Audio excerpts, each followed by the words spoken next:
I think we're going to try and get underway here, so if everyone could be seated. It's great to see all of you. Welcome again to Marquette University Law School. I'm Mike Goucher, and this is On the Issues. This is our continuing series of discussions with news and policymakers, people who are doing interesting, important work in this region and beyond. Today we are joined by the Superintendent of the Milwaukee Public Schools. Won't you please give a warm welcome to Dr. Darienne Driver.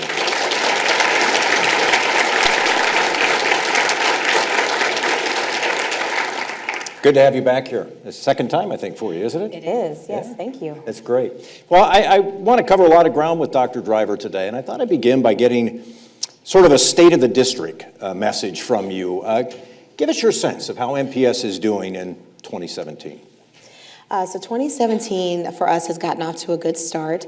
I do feel that we're in a place where we've laid a lot of the foundation. So we still have our strategic plan, our big 8 ideas that we've been working through for a while. So that plan isn't changing. But as far as some of those key initiatives that we need to really get the district into a better place, I feel we've made a tremendous amount of progress in that area. So everything from moving our calendar, we've adopted a uniform policy, but there are also things that may not attract as much attention, but are also just as important, like our MPS Cares program and having options for youth after hours and on weekends, and also putting in place in our high schools, making sure that all of our schools have an adequate array of our world language programming as well as advanced placement. And so I do feel that we're making the necessary progress, that the overall health of our district is positive and in a good place.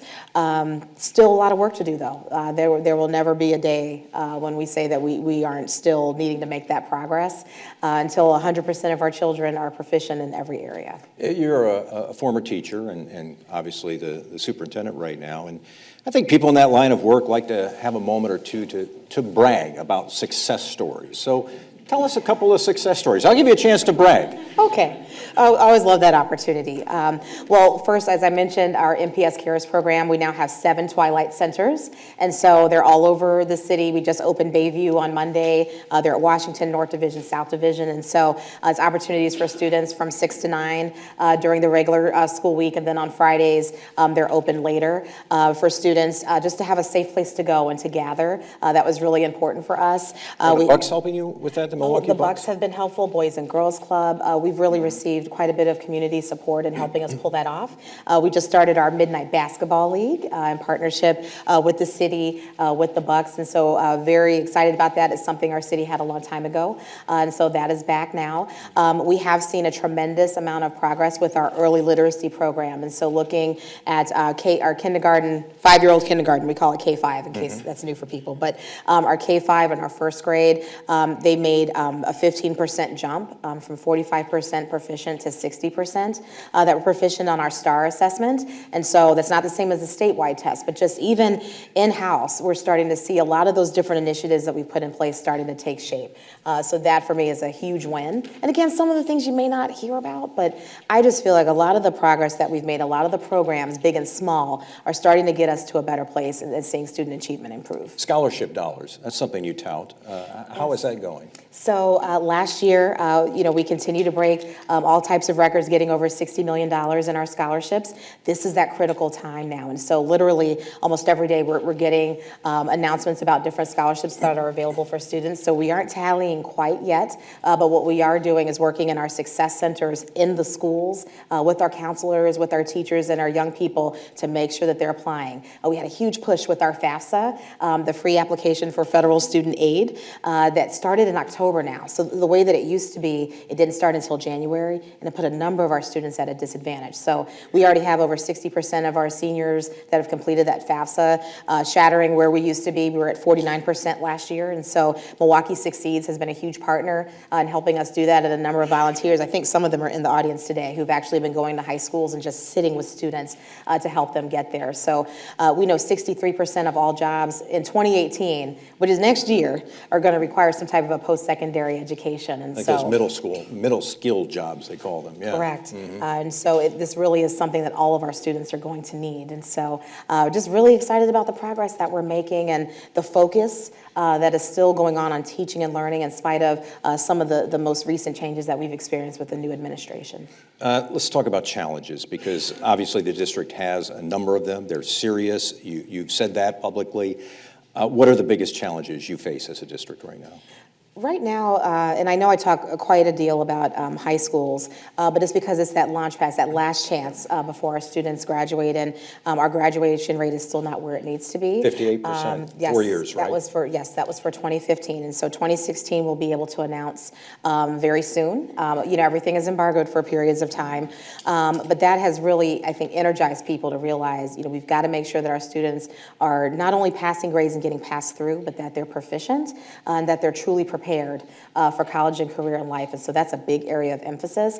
But part of this is engagement too, because it's one thing, who wants to go to school and just do reading and math? And so really this rebirth around our arts programming, we are excited to launch our Year of the Arts program next year, where we're really emphasizing music, art, dance, and theater in all of our schools. A number of partners from Summerfest to the Pabst Theater Group have really come to the plate. The Black Arts Milwaukee, DanceWorks, a number of our partners are coming to the plate to really help us bring to life education, but our high schools continue to be top of mind for me. Our failure rates are far too high, and we have too many students that are having to take courses over and over again. And so I think once we start to figure that out is when you start to really change the environment around what's possible for our young people. We still have quite a few students who are homeless. We're right around 3,500 students that are homeless. And what impact, and actually this is a conversation we've had in this room before. Matt Desmond, who wrote the book Evicted, powerful book set here in Milwaukee, talking about the impact of kids who move from school to school because mom or dad or whomever is homeless. What kind of impact does that have on these kids? Well, it creates unstable environments, and so think about. 3,500. And so whether they are moving from house to house or perhaps staying on a couch at a relative's house or things of that nature, it creates a great amount of instability for their lives. And so imagine trying to focus on your coursework and you have all of these situations going on.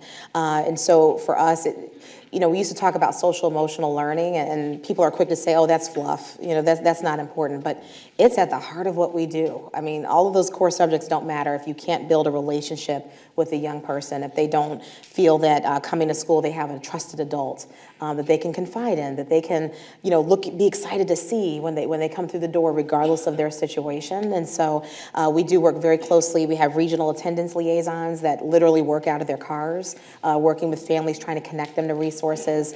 Our parent coordinators, our social workers. We work very closely with the Sojourner Family Peace Center that provides shelter for a number of our families. But there's only 2 shelters in the city right now that teens can actually go to, and they fill up very quickly, and they have to get there pretty early in the day, so they're leaving school at the end of the day to try to get shelter. So there's a lot of work that needs to be done, but again, what we try to emphasize is if we can just get you here, we'll make sure that you're fed. That's a big part of where the uniforms came in. Make sure that you have the clothing that you need. Education is the way out of so many situations. I believe that, and we have a lot of evidence of that. And so that's when we talk about cultural responsiveness and being trauma sensitive. Yes, that's ed speak, but it's really understanding the life situations that our students are in and helping them understand education is the way out of these situations. It's the way you change your station in life. Do you think we've sort of forgotten that over the years? My sense is that was something certainly I grew up with, and I am considerably older than you, but it was just preached to us. It was a given. Education was the way forward. Education was the way out. Do you think at some point we sort of lost that message with our young folks? I think we have. I grew up with those same principles in my home, and there was a conversation among our family. And again, regardless of life experiences, one grandmother was a cosmetologist, the other was a teacher, but they said the same thing. You've got to get your education. You've got to get your certificates. You've got to continue to push. And I think this day and age with reality television, and you have so many different people that our kids see that didn't finish high school, didn't finish college, and they're like, oh, I can do that. And that's not the case. And so really trying to get back to the place where we emphasize education, and it has to be part of our conversation every day. It just can't be me saying it. You expect me to say it, but you need others in our community that are really pushing that same message. You know, you touched on the graduation rate, and I want to get into many of these subjects, uniforms and all that, but you touched on the graduation rate, and yes, the metrics, I guess, are they're very challenging. I mean, 58% graduation, about 20% reading proficiency for the district as a whole. ACT scores about 4 points below the state average. When people talk to you about that, Dr. Driver, how do you explain those metrics to people who may not live in Milwaukee, may not be from Milwaukee, visit Milwaukee? How do you explain that to them? So it's one thing, what I find interesting in Milwaukee, we can rattle down statistics quite a bit here, but what I think is important is also to talk about the strategies that we're using to change them. So yes, we're at 58% for 4 years, we're at 68% for 5 years, and 70% for 6 years. So students are persisting and they're finishing, but it's just taking a long time, and we're evaluated on our 4-year rate. Right. But I think part of it, and this is where so much of the high school conversation started almost 3 years ago now, was saying, well, we're getting there in 6 years. What do we need to do to make it happen in 4 years? And not that this is just around, trying to be evaluated well, but I want our students' time. If they're going to be in school for 6 years, they should finish with an associate's degree.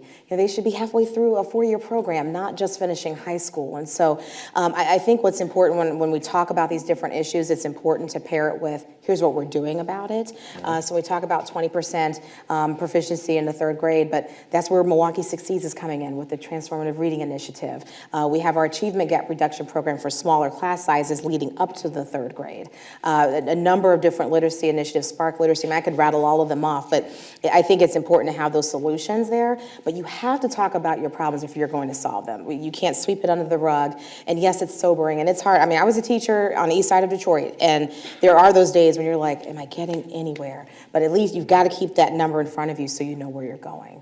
Let's talk about some of the things that you're doing to improve results. A number of months ago, you came out with something. I think Aaron Richards, the Journal Sentinel education reporter, referred to it as your mic drop moment because it was, pretty bold things you were talking about. And let's walk through some of those. You mentioned uniforms, and this is something that had been done at some MPS schools, but the idea is to have it at more MPS schools. Why are uniforms important to educational outcomes, in your opinion? So there are a number of reasons. I mean, research will always say it helps improve a positive, school culture and climate, creates a sense of pride and unity within a school. But really, where the idea came from, talking with students. And so we were actually at Bradley Tech. They have a program called Tech Turns, where they spend half of their days going into some type of an internship. So they were at Freighter Hospital, working with Mortensen Construction and Cannon Architects. And so the students were looking at their pictures, and they said, it would have been nice if we had some kind of a uniform, because everything was, their bubble jackets and boots or jeans or whatever. And so, I remember talking with them and saying, really, I wouldn't think that high school students would want that. And they said, yes, we're going to all these different places, and we want to be able to have a professional look. And so that was part of that conversation. Again, this isn't the rule of thumb for everyone, but this is just hearing from the students. I think another group were our parents. When we were looking at third choice enrollment, this was last year, and so many families were coming in saying, is this a uniform school? Is this a uniform school? And that's what they were really looking for. And so we have to be willing to listen to what our community is asking for. What was important with this policy is that there's still the option to opt out if a school community decides that this is something that they don't want. But we definitely have more communities that have been asking for this than not. And so it was important to really push through so that way students are able to have those uniforms on day one. It's something that students and families can count on. Yes, we hear the feedback, oh, well, if they're just wearing the same uniforms, how are you going to keep them clean? We do have washers and dryers that have been installed in all of our schools, and a number of districts do, switching volunteer time for use of those machines. And, we want our families to be able to feel pride and sending their children to school. We've got to mitigate some of these issues. One of our students at a high school that just converted this year, told a teacher, I don't have to wear the same sweatshirt to school anymore. and I don't have to have people picking on me because of that. And so there are a lot of real-time factors that really went into this decision to try to create a better environment for our kids. The district would have to buy the uniforms for students. Can you afford that? So we are providing the first round of uniforms that has been placed in the school budgets. It's about $20 a student. And yes, there's been pushback about that. Oh, you should be spending it on other things. But again, when you think about the number of children that are living in traumatic situations and how we can help to mitigate that, it's overwhelmingly in favor of the need for these uniforms. And so families will start off with shirts, with 2 shirts and a pair of pants. The other factor is students want to have a voice on what the uniforms look like. And so a number of our schools, you might see 3 different color shirts. You might see long sleeve, short sleeve, some type of other swag, as we call it, the kids call it.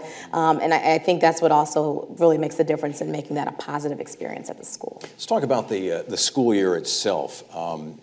You're an advocate of starting earlier and ending earlier, so start in mid-August and maybe wrap up in mid-May. What are the advantages, and do you still need the Department of Public Instruction to sign off on this? Bring us up to date on where that stands.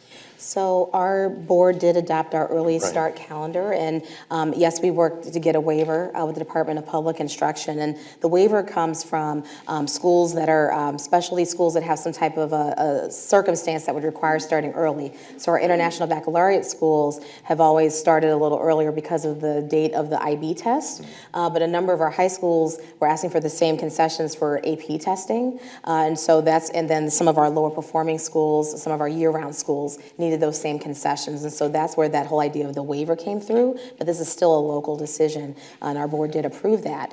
An early start calendar gives us a few different opportunities. A big one is thinking about January differently and June differently. That's kind of the easiest way I think about it. And so you look at how the semesters are split. On the traditional calendar, our students were going home over the Christmas break just to come back in January and have to do review instead of starting with a new semester. And so we would see attendance drop in January, and you still weren't really, that final push towards the end of the semester, we still weren't really seeing the results we would have expected, and our students we're easing back a little bit in January. And so now this gives us the opportunity, they wrap up right before the holiday, they can truly get that mental break, teachers get that mental break instead of January having to be that mad dash to get their grades done, and then you come back January, you start fresh at the second semester. Now, ending at Memorial Day, again, it's the same type of a concept. That's when the year really starts to wind down, only having a handful of weeks in June. We see that as much more of a clean way to end the year, but then you can use June differently to do what we call a J term. Yeah, what's a J term? And so that's primarily for students who need to repeat courses, so we call that credit recovery, but it's also acceleration for students who want to get ahead. If they want to be able to take advanced calculus and they want to take geometry over the summer, they'll be able to do that. Our summer internships, our students have been at a significant disadvantage over time, and this aligns us more closely to the college calendars, so high school students will have access to those summer internships at the same time that a lot of college students have it, and so we're really excited about that piece. And then service learning. Our high school students have to have 20 hours of service learning to graduate, and so this gives us an opportunity to do that as well.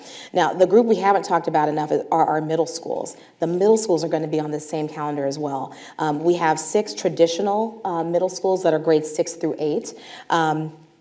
And we need those to be the launch pads in the high school. We want them to have the same type of feel, setup, and opportunity as the high schools do. And so our board felt it was very important to be able to move the middle schools along with the high schools. So I just think it really gives us an opportunity to think very differently about how we use time. That's a resource we underestimate, but it's one that's under our control. And so being able to use that time differently. So it's not, one of our AP teachers said, I can't do a whole lot with 10 minutes at the end of a school day, but I can do a lot with 2 weeks. And so that's really the impetus behind that. In a perfect world, and this is almost probably not even worth a discussion because you probably can't do this just given certain realities, but is the idea of a year-round school year, calendar year, something that in a perfect world you would like to see? Just because it keeps the continuity, just because it keeps kids in largely safe places, would that make sense in a perfect world? In a perfect world, I have mixed feelings about this because when I think as a teacher and sometimes you were just counting down like, okay, when is June 15th? I'm almost there. We're going to make it. But I do think in terms of that continuity of instruction, I'm just being honest. So, but that continuity of instruction, it really is necessary. Our students learn at such a rapid rate, iPads and iPhones and all of these things, so information's right at their fingertips. And so being able to keep pace with that, I think would benefit our students overall. You talked about our proficiency rate. You're not going to go from 20% to 80% overnight. And so using our time differently to really help get our students where they need to be, where we want them to be, you really do have to look at using our time differently. Okay.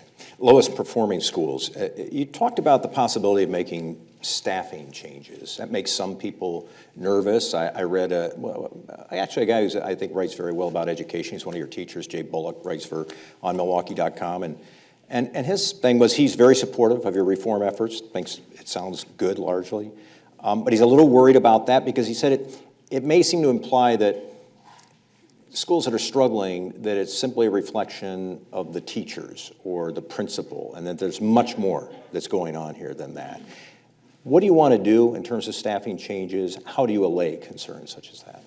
And so I think staffing changes has a number of implications. So let me try to be very clear on what we mean. So some of this is we wanted to have a dean of students that we could place in a number of these schools, adding additional, whether it's a literacy coach or an intervention specialist and things of that nature. So it's not necessarily staffing changes, meaning, everyone in the school has to go, we bring in new people, because that doesn't work either. And, having worked in a number of different places, that can be detrimental as well. I think what's more important is really looking at the resources, identifying the key needs that are in the schools, and they're different for everyone. And so some schools might need more support in math, others might need more support around social emotional learning, and so having that flexibility to be able to do that is really important.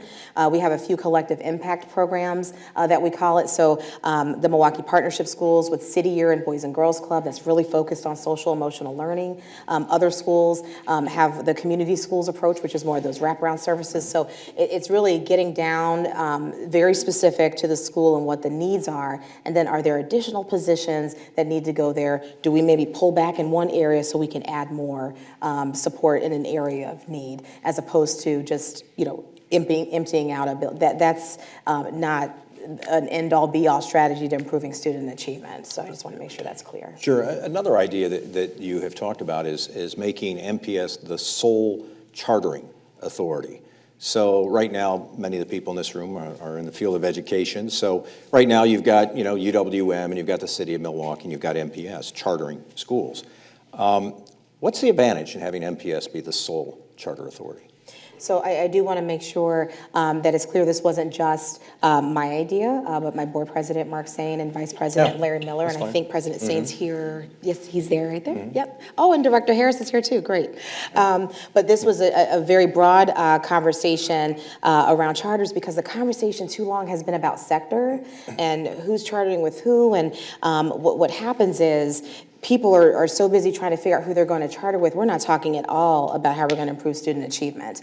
And so as the public school system, we really should be the place where people can go to charter schools. We provide special education teachers and support, social work support. We provide professional development for our charter schools if they choose. And so really, as the educational experts in town, we want to be able to wrap our arms around the schools and get us back focused on teaching and learning instead of focusing on buildings and which organization you're going to go to. So much time is lost, and I feel that the conversation has to shift if we're going to see better outcomes for the city as a whole. Because everybody talks about MPS's results, but if you look at all of the other schools, they're not very different from where we are.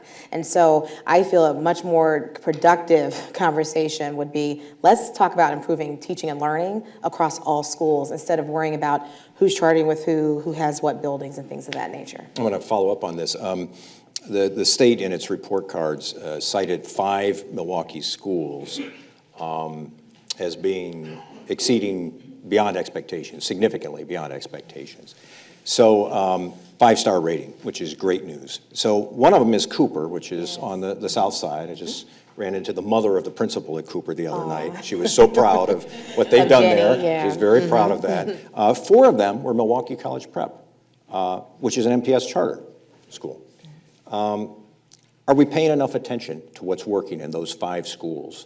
And does it work for a district, or are those unique circumstances? Because I look at some of those schools, Milwaukee College Prep, a lot of the same circumstances as a lot of schools in this city. So I'll answer it a few different ways. Yeah, so we can talk about Cooper first. So I think this was 2 budget carousels ago when all of our schools were coming in. I'm sorry, budget carousels are the 15-minute meetings that we have with every traditional school. It's the parent coordinator, the school support teacher, and the principal, and they talk about their progress and their resource needs and their challenges. And so what we heard repeatedly from all of our schools were the need for intervention support. That's that concentrated time for reading and math, and whether it's more people or more time or more resources. And so Cooper was one of the schools, and Carver was actually the other one that came up right away because they have intervention blocks. And so what we started to do was send teachers, school staff to these different schools to actually observe how they did their intervention blocks. And then they were able to take it back to their school and start doing the same thing. And so we started doing intervention blocks across our elementary schools about 1.5 years ago, and that's where we started to see a lot of the growth in those early literacy that I spoke about. But that's how you start to take those best practices and replicate them. Cooper is also a school that practices full inclusion. So regardless of a child's ability, all of the students are educated together at the same time. And so you have a special education teacher and a regular education teacher that are in the same room working with all of the students simultaneously. And that's another big piece to bringing all of our students up and helping them advance. And so again, we set up school tours all the time. Principal Doucette has done a number of presentations for her colleagues because it's one thing, as district staff, we can always do professional development. When principals hear it from another principal, they're able to see that. And so there are a handful of schools that actually participate in doing that type of training. With college prep, we work pretty closely with them. We have a few schools. Maple Tree is the first that comes to mind, but they actually do some site visits pretty regularly, and they do joint professional development together and things of that nature. And that's where we really start to learn what schools are doing well. Now we have learning walks, part of our Principals Institute, which is our monthly professional development for principals. Half of the day is at a school where they're able to do learning walks. They're able to have conversations with teachers, with students, with each other around best practice and what's going to help improve. And so a lot of those strategies that we've seen in some of our schools that are performing better, we're using across the district now. And so lessons to be learned. Yeah, and it's really changing the conversation around instruction. As educators, we're very quick to say who knows instruction, who doesn't know it. And so now everyone is starting to get a much better grip on understanding what good teaching and learning looks like, and how we make sure that's happening in every classroom for every child. You're involved with something called M cubed. So this involves MPS, UWM, and MATC. What is the goal of M cubed? The goal is really around successful pathways for students in the K-12 space and in the higher ed space.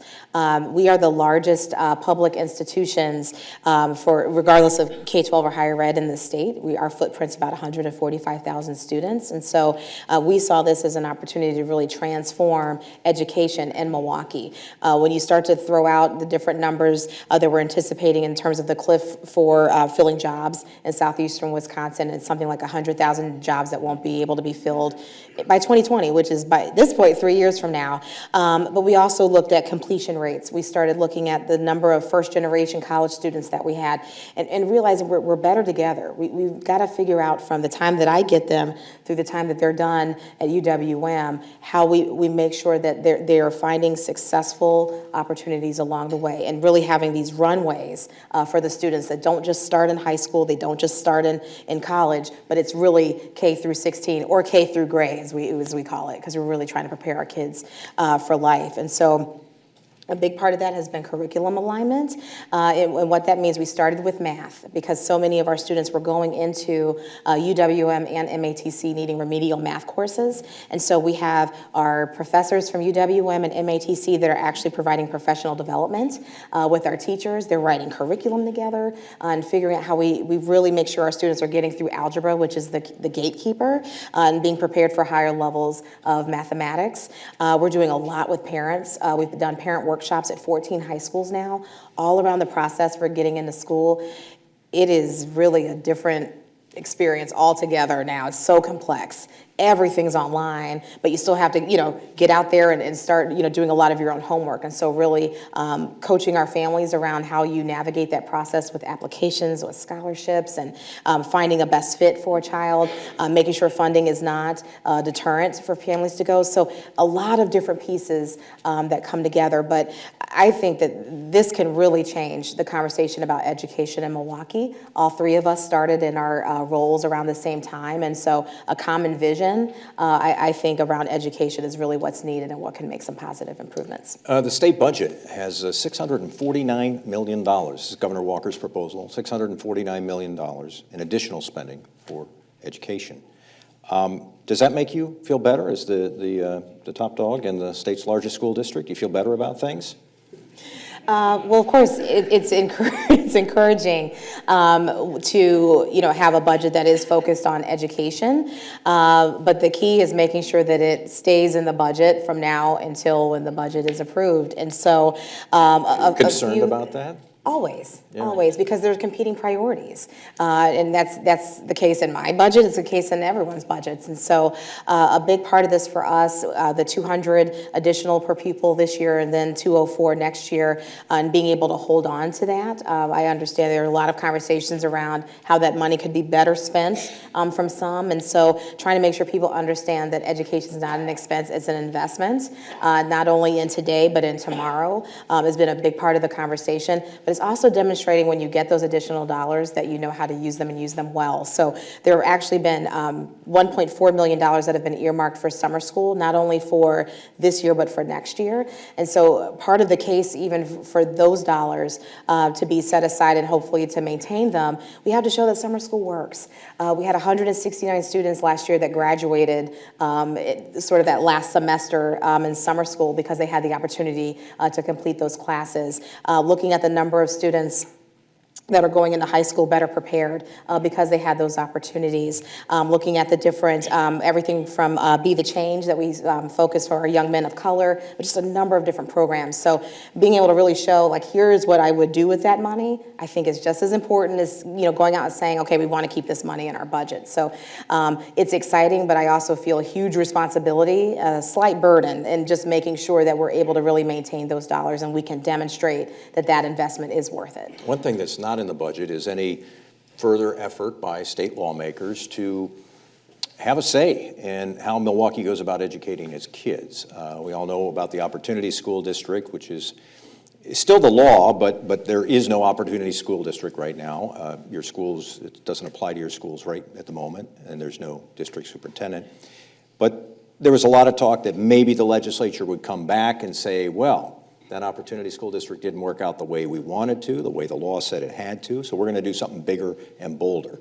But that hasn't happened. What's your reaction to that? Well, I always believe that results change conversations, and so, with all of the activity that occurred last year with the Opportunity Schools plan, what was really important was when October came and the state report card that we were no longer in that category. And so we are a district that meets few expectations, but again, we can't stop until we're exceeding and significantly exceeding expectations. And so I think part of this is, again, demonstrating, yes, this is something we didn't want, but it's because we're able to make these changes in-house is always at the heart of these conversations. At least it is for me. You've got to be able to demonstrate that you can do this and that our kids can do this, our staff can do this. But I think another is that there have been some key lessons learned, and we have to start figuring out how we work better together, and that's whether it's bipartisan, whether it's really focusing on the issues that matter. And so a lot of the conversation now is around lessons we can learn from things like the Harlem Children's Zone that really focus on education, healthcare, workforce development simultaneously, and how you improve a community, not just trying to do one type of reform for one group of schools that is not well researched or well informed. So I think there have been some true learnings from that. But again, at the heart of all of this is just always being able to demonstrate that students can be successful in a traditional public schools setting. That's what I feel like my mission is as superintendent. Do you think any of the pressure that may have been applied by the state legislature to change things in Milwaukee help produce some of the improvements and changes you're talking about? Honestly, having gone through that experience, and I always use the word distraction. I think some people thought I was trying to be flippant or cute or just coming up with a word that I could say publicly. But really, it is a distraction when that much attention is being put on policy and legislation and not being put on what happens between teachers and students every day. And so, was it a call to action for us? Of course it was.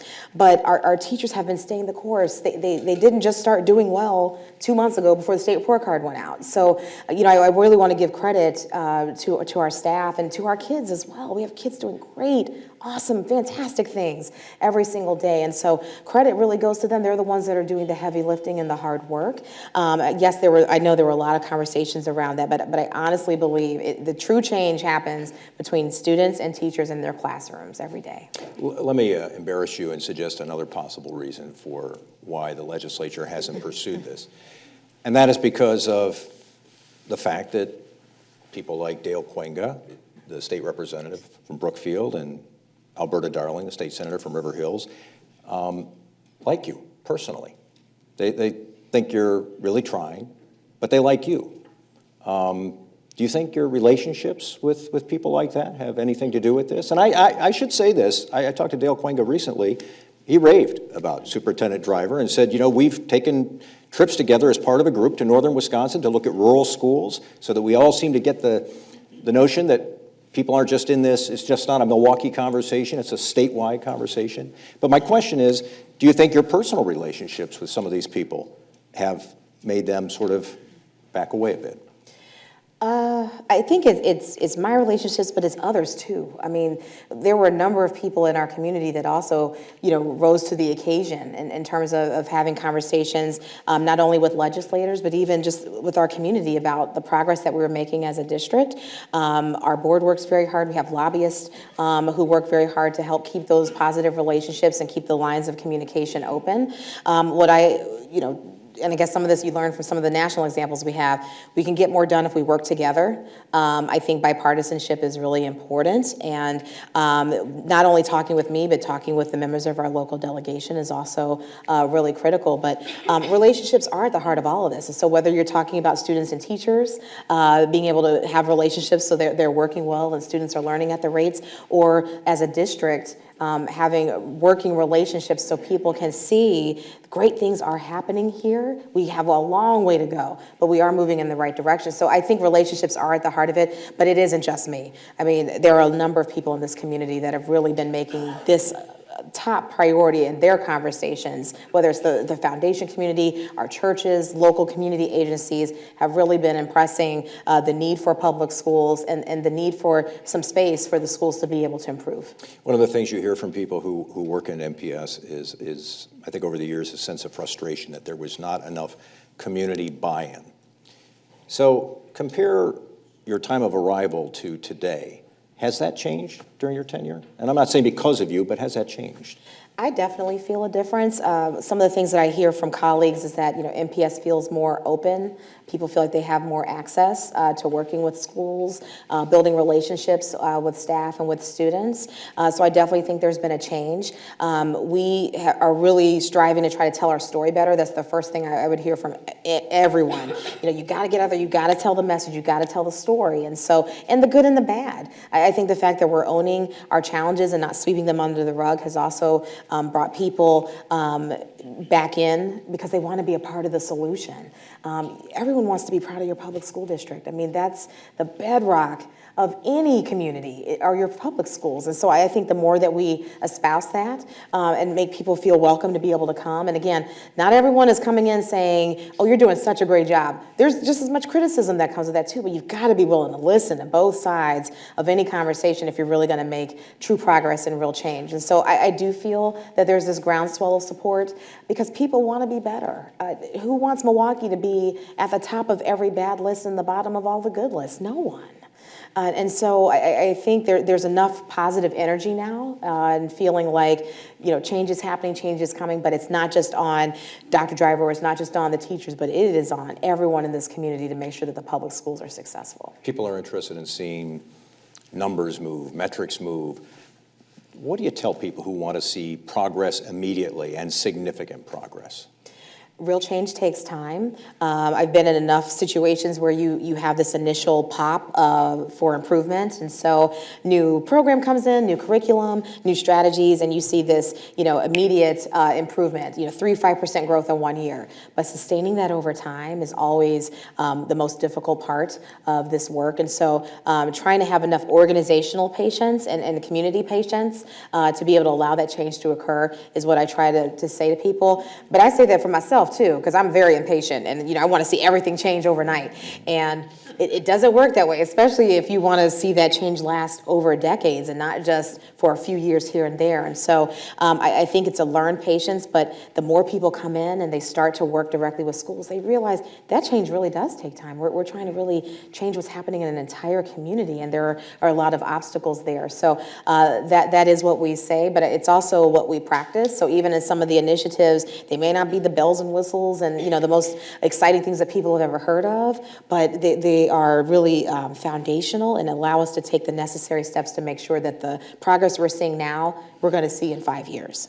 So my two final questions, and then we'll take questions from the audience. One is just a matter of numbers, because over the years, enrollment in MPS has declined. We've seen vouchers and charters become part of this, as some people refer to it, ecosystem of education in Milwaukee.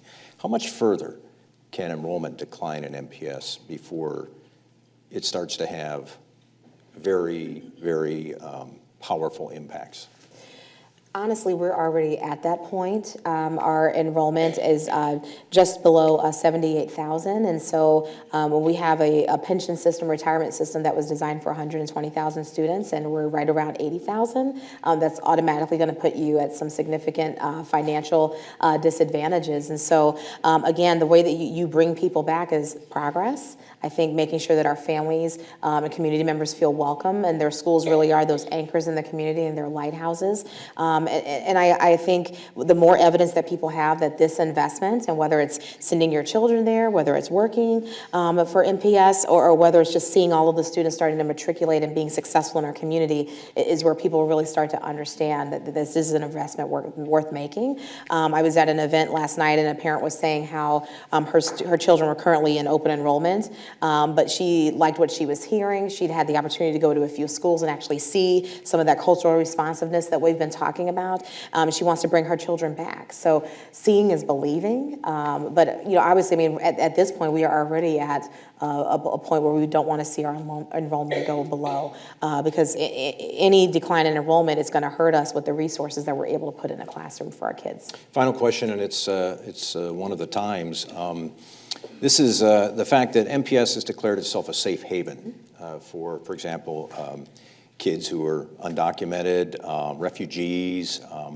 Why did you feel the need to do that?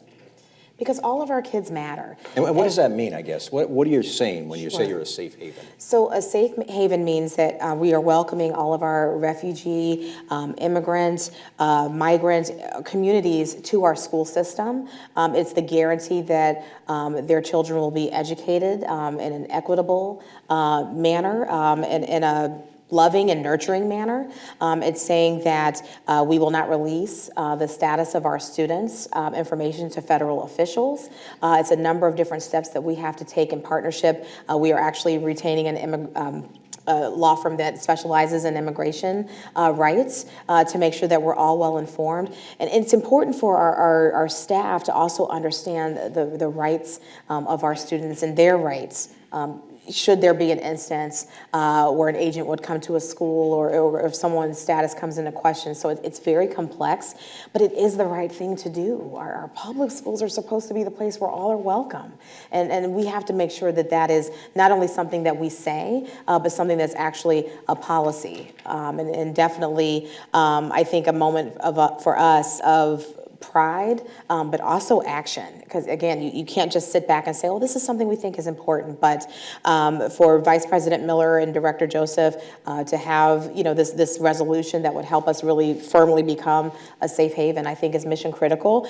Falling in line with our city, our mayor has said several times that our city is a safe haven for immigrants and refugees, and so we want to make sure that our school system has that same message. Do you worry that there will come a time where an immigration agent agent will come to your school and want to talk to a student, perhaps about their parents or whatever, that will happen. Do you worry about that time? Of course I do. I mean, that's something that didn't just start with this new administration, but I would say it's much more prominent now. But that's always a concern because the one thing I feel like I owe my parents every day is that their young people will be able to come home to them in the same way that they came to us that morning.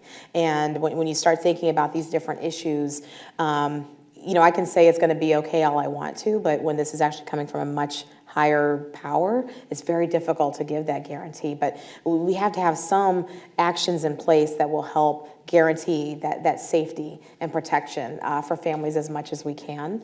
I feel the same way about the policies that were adopted in October of 2016 around non-discrimination. Based on a number of different categories, but specifically focused on gender nonconformity for our transgender youth, and the protections that we want to make sure are in place for them. There was quite a bit of guidance that was issued out to our schools around facilities, and I know bathrooms are the first things that people think of, but there's also a lot of vocabulary that people have to learn and different terms that you use and sensitivities that you have to have that were just as important than having the policy. And so this is complex. These are new times, and yes, the guidance that was given from the Department of Education last year has been revoked, right. But the decisions at state and local level, and again, this was a decision made for us in October of last year, and so I feel that we are still making those strides. We have to be able, I can't just say all kids matter, I can't just say that all are welcome. It really does have to be a policy, and I'm definitely proud of my board for taking that stance, making sure that we had those in place. Let's see if we could take 3 or 4 questions here. If you're in the lower seating bowl, please press down on the rim, not on the ball. Keep your finger on the rim. We'll be able to hear your question. If you're in the back, Ryan is the gentleman with the microphone. He will hold the microphone for your question. Please keep your questions brief. No speeches is what we ask. So you already have the microphone in your hand, and I know you have a brief question. So go ahead. Dr. Driver, we're hearing that the budget is looking very difficult for the next year, that there might be a budget gap of 30 to 40 million or more. Mm-hmm. Could you talk to us about what's driving that and how you're going to reduce that gap? Sure. So in terms of what's driving that, so pretty much every year, to some extent, this is our forecast. We were able to close quite a few gaps with some of the very difficult changes that we had to make to our pension and our benefit structure. But we're at the end of where a lot of those changes helped us see improvements in our financial outlook. And so this requires us to make some difficult decisions around what goes to schools and also what's in central office. And so we have had to make a number of cuts at our school level as well as in central office, and so we're still going through that process now, but this is where those partnerships have been key. We have a very healthy relationship with our philanthropic community. Grants last year, we were at $36 million, which was about $15 million above where we had been. And so continuing to look at other resources to help us. There's also changes in regulations around Title I, Title II, III, and IV, in terms of how those categorical grant funds can be used. There's more money that's going now to non-public schools, so that also puts us at a deficit. So a number of different factors that are going into play simultaneously is what really has gotten us to this place. But as we're working through our budget, that's why we start so early. Even though our budget isn't approved in May, we start in really November in terms of really trying to figure out how we're going to move forward. And all those different interventions and programs that I named, we do a lot of research to see what's working.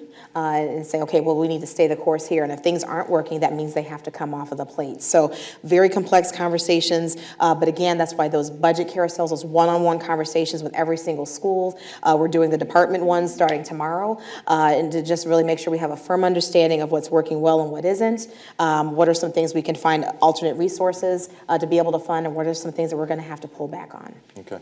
Let's take other questions. Yes, sir. First of all, I want to applaud you for all the things that you're doing.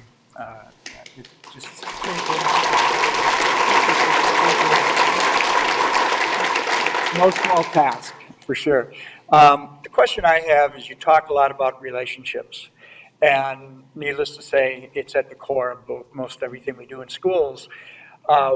If you could pick a relationship building I don't know, I don't want to call it a program, but what you're doing at the high school level to engage kids with their own learning, that relationship, kids with what they want to learn. You want to comment on that? Yes, in two ways. So first, I would say any opportunity for student voice that we can have. So a lot of schools are rebirthing their student government associations. They're bringing back to life advisory councils. I have an advisory council. There's the youth common council. I mean, any opportunity that students can actually provide voice is important. High school students are young adults. You know, they've got well-formed opinions and well-formed ideas, and we need to listen to them much more. And so I find any type of a forum, I mean, even like the one that we're in, where we can really sit down with our young people and have conversations, but take action with what they tell us is important. We do a number of focus groups in our high schools. It's part of our 5 Essential survey that we have, so it's really focused on the climate in our schools, and so we have a number of small groups that we meet with, but what's really important with those relationships, they start to trust us when we actually take action on the things that they're recommending. One of the things, Tommy said, this is one of my student advisory students, and I said, I really want to get the chance to start talking with students and building relationships. I said, but I don't think I'm cool enough yet. And he was like, you're not going to be cool until you fix school lunch. And I said, okay, point well taken. And so, some of the things that we think are top of mind for them, it could be some of the simplest things just to start building that trust and relationship. But as far as a program, anything that we do around restorative justice and restorative practices has really proved beneficial. Alliance is one of our schools where we've actually, we've taken, at this point, probably over 30 schools there just to watch them do those restorative circles. We actually have families that are starting to come into schools now, and they're like, hey, we need a circle.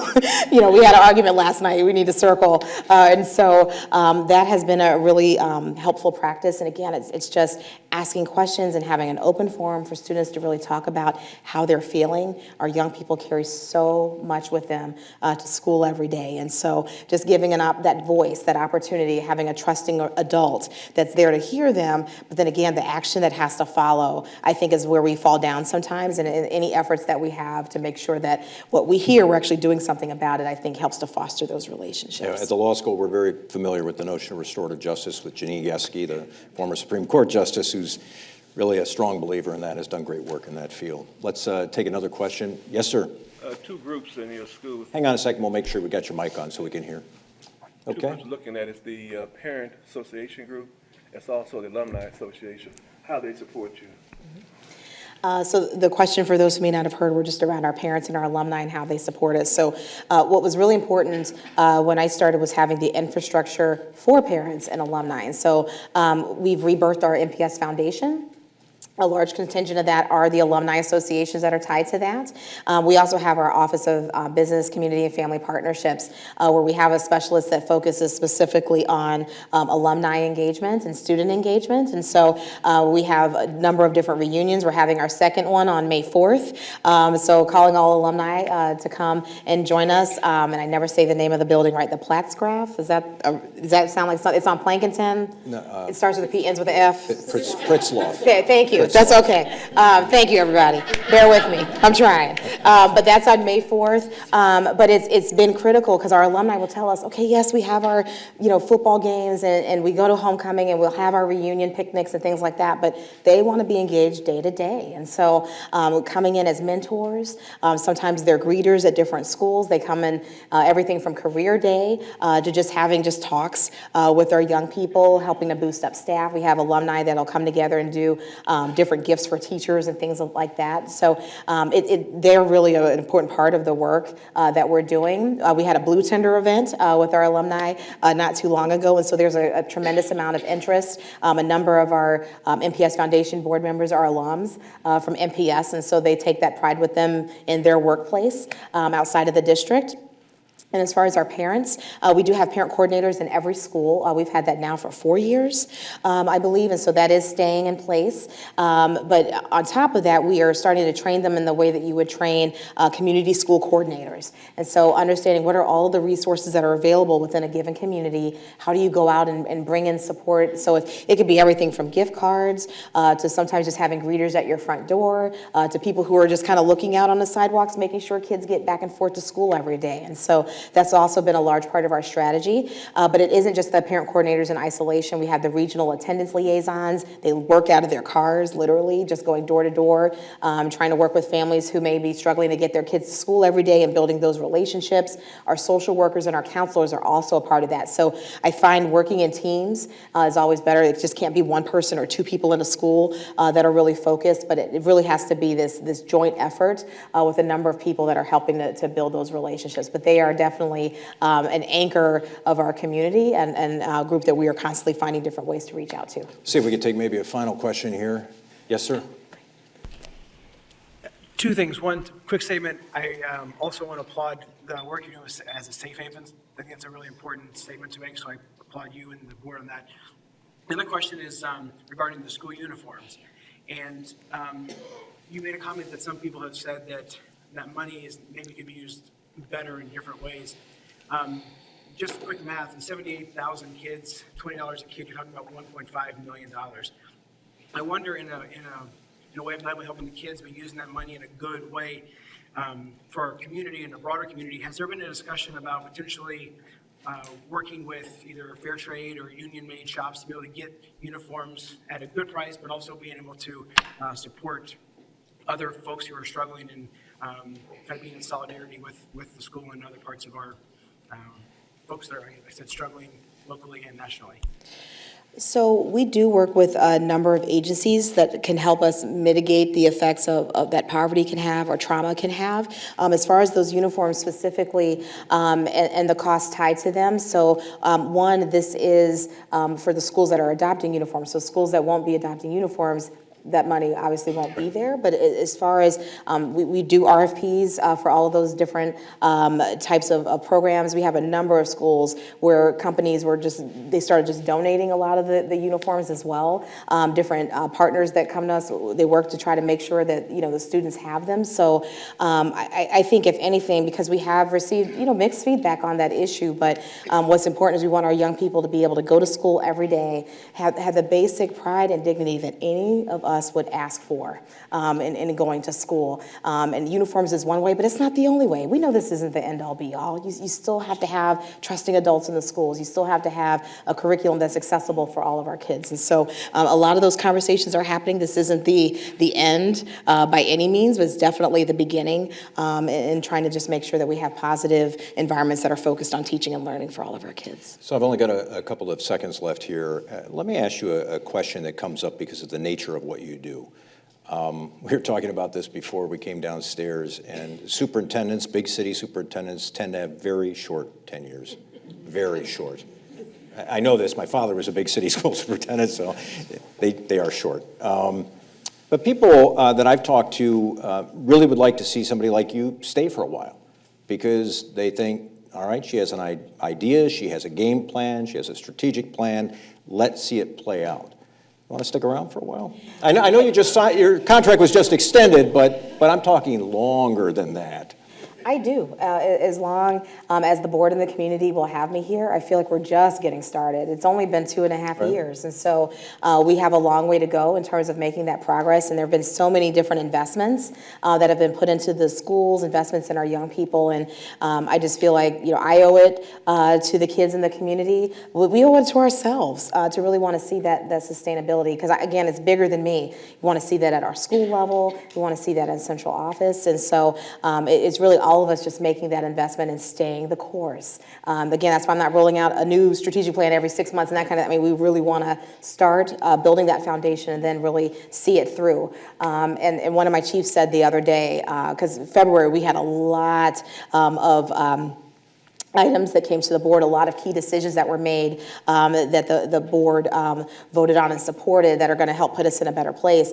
But it was taxing. And I was talking with one of my team members, and I said, okay, I think March is going to be a little bit less. Because this was, I was bringing forward agendas with like 13 different items. They'll tell you it was a lot of decisions we had to make. But one of my team members said, well, we can't stop till all of our kids are proficient.